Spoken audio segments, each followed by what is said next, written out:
the rascal class of man, they cannot understand Arcamurti. They think that they are worshipping idols. Even amongst the Hindus, there are so-called followers of Vedas. They also say that what is the necessity of keeping deity in the temple? They made very vigorous propaganda in India to stop temple worship. For a short time it has got some reaction, but now it is finished. That rascal propaganda not to worship the deity in the temple is finished. Nobody cares for it. They think that God is everywhere except in the temple. That is their view. God is everywhere, why not in the temple? No, that is their poor fund of knowledge, they cannot accommodate. No. God is everywhere, but not in the temple. This is their intelligence, rascals. So, we have to follow therefore ācārya. Ācāryavan purusha veda, one who has accepted ācārya, one who knows the śāstra and practically behaves according to the regulation of śāstra, he is called ācārya.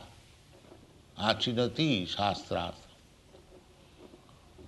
So, all the ācāryas in India, there are many, thousands and thousands of temples, very, very big temples, especially in South India. Some of them you have seen. Each temple is like a big fort.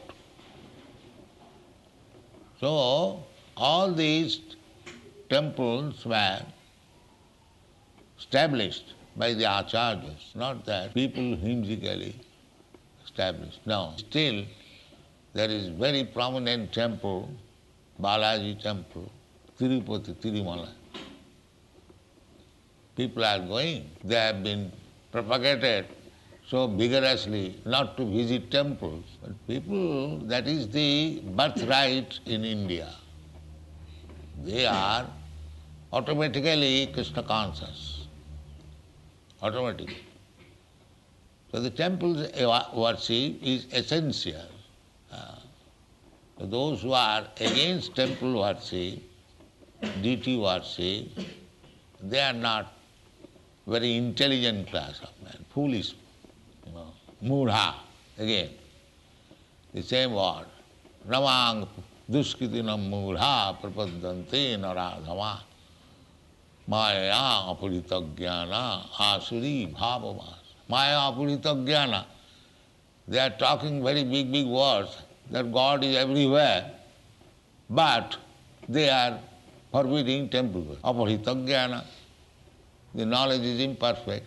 A common man can say, if God is everywhere, why not in the temple?